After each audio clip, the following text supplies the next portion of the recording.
ভিডিওটি ভালো লাগলে অবশ্যই সাবস্ক্রাইব করে দেবেন। আজকে আমি তৈরি করছি রুই পোস্ত। প্রথমে আমি মাছগুলোকে ভালো করে কেটে ধুয়ে নিয়েছি, পরিষ্কার করে নুন হলুদ মাখিয়ে নিয়েছি। এরপর কড়াইয়ে তেল গরম করে মাছগুলোকে লাল লাল করে ভেজে নিচ্ছি।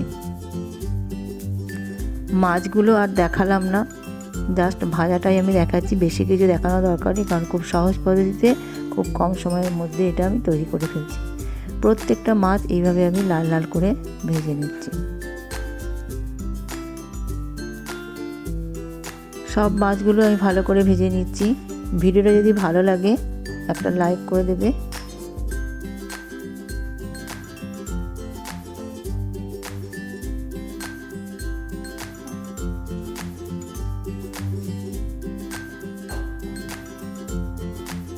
মাছগুলো আস্তে আস্তে সমস্ত মাছই ভেজে নিলাম।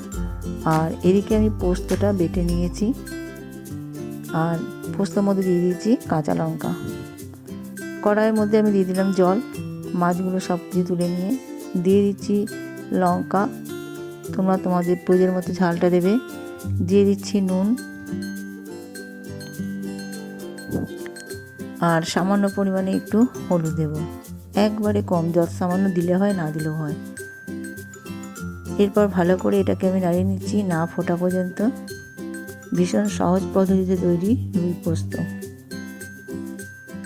এরপর আমি মাছগুলোকে কড়াইয়ের মধ্যে সব দিয়ে দেবো। জলটা ভালো করে আমি ঘুরিয়ে নিলাম নুনটাকে।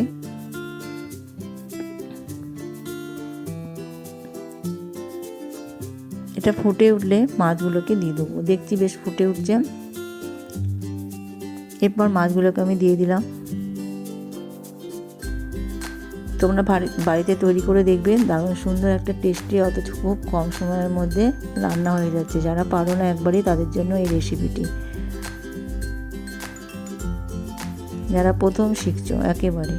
পোস্ত দেখে বেটে নিয়েছি আমি। পোস্তটা অবশ্যই নামানোর মুখে দিয়ে দেবো। পোস্ত আর এর মধ্যে ছিল কাঁচা লঙ্কা, পাকা লঙ্কা, লাল লাল হয়ে গেছে। ভালো করে নাড়িয়ে চাড়িয়ে একটু আমি এটা একটু রস রস টাইপের রাখবো, খুব একটা গ্রেভিটা এটা মারাবো না।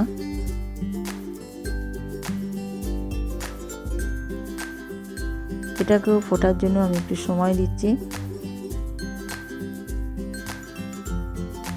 বেশ তাড়াতাড়ি করেই ফুটে উঠছে।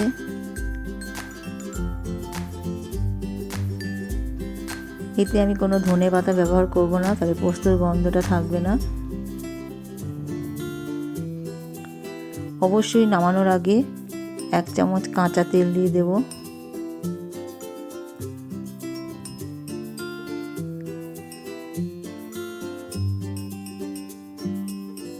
আমার রুই পোস্ত রেডি। কাঁচা তেল দিয়ে একটা অন্য পাত্রে ঢেলে রেখেছি। ভিডিওটা ভালো লাগলে অবশ্যই লাইক করে দিও।